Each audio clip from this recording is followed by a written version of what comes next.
Halo, assalamualaikum. Bertemu lagi dengan Devori kali ini dalam rangka Idul Adha, mengucapkan selamat Idul Adha untuk eh, sahabat-sahabat yang mendengarkan. Mohon maaf lahir dan batin atas segala salah dan kekurangan,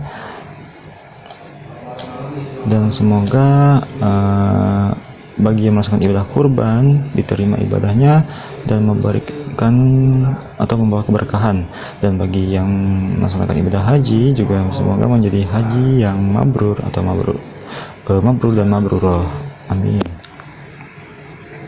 Ya, di kali ini Devori ingin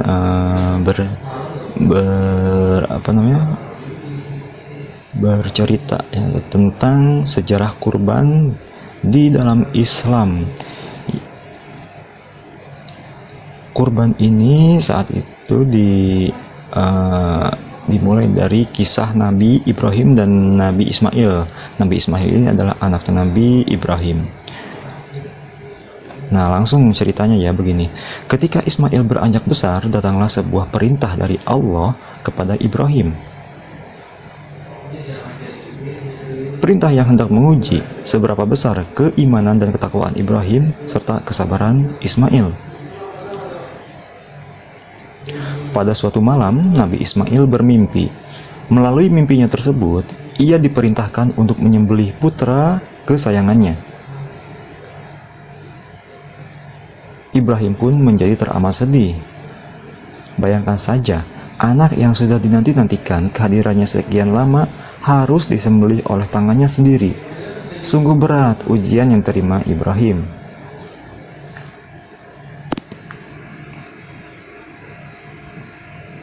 Namun, bagaimanapun, perihal mimpi itu tetap diceritakan Nabi Ibrahim kepada sang anak. Lalu, Ibrahim menanyakan, bagaimana pendapat Ismail? Hebat ya, Nabi Ibrahim sebagai seorang ayah, membuat keputusan yang berkenaan dengan anak. Beliau tidak serta-merta main perintah. Ia bahkan meminta pendapat si anak lebih dulu.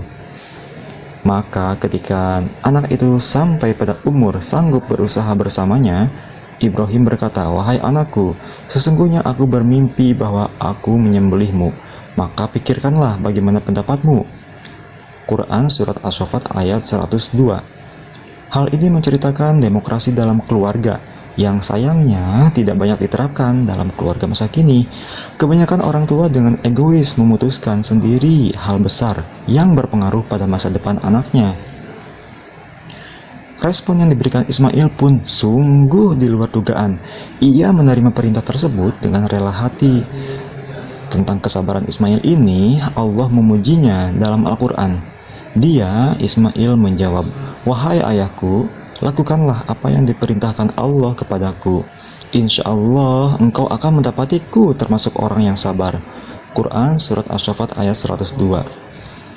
Maka tibalah saat yang ditentukan untuk melaksanakan penyembelihan. Ismail pun dibaringkan. Dengan mata basah berlinang air mata, Ibrahim memegang pedang yang sudah disiapkan. Ketika Ibrahim telah meletakkan pedang di leher Ismail, datanglah malaikat Jibril. Ia mengganti Ismail dengan seekor domba yang gemuk. Allah Subhanahu wa Ta'ala berfirman, tatkala keduanya telah berserah diri dan Ibrahim membaringkan anaknya atas pelipisnya, nyatalah kesabaran keduanya. Lalu kami panggil dia, wahai Ibrahim, sungguh engkau telah membenarkan mimpi itu. Sungguh demikianlah kami memberi balasan kepada orang-orang yang berbuat baik. Quran Surat As-Saffat ayat 103-105. Nabi Ibrahim memberikan kita teladan yang berharga. Ia ikhlas dan sabar menerima perintah untuk menyembelih putranya sendiri, sehingga Allah menggantinya dengan seekor domba. Ibadah kurban adalah simbol bagi setiap muslim untuk menyembelih dan mengorbankan kecintaan terhadap hal duniawi agar mendapat keridhaan Allah Subhanahu wa Ta'ala. Demikianlah sejarah kurban dalam Islam yang bermula dari kisah Nabi Ibrahim dan putranya Ismail. Semoga cerita tentang sejarah kurban ini bisa menjadi inspirasi bagi parent dan si kecil. Ya, ini artikel ini diambil dari halamannya idtheasianparent.com, sejarah kurban dalam Islam. Ya begitu, untuk kisah sejarahnya kurban. Sekali lagi Devori mengucapkan selamat Idul Adha. Mohon maaf lahir dan batin. Sampai berjumpa kembali di video-video selanjutnya. Assalamualaikum.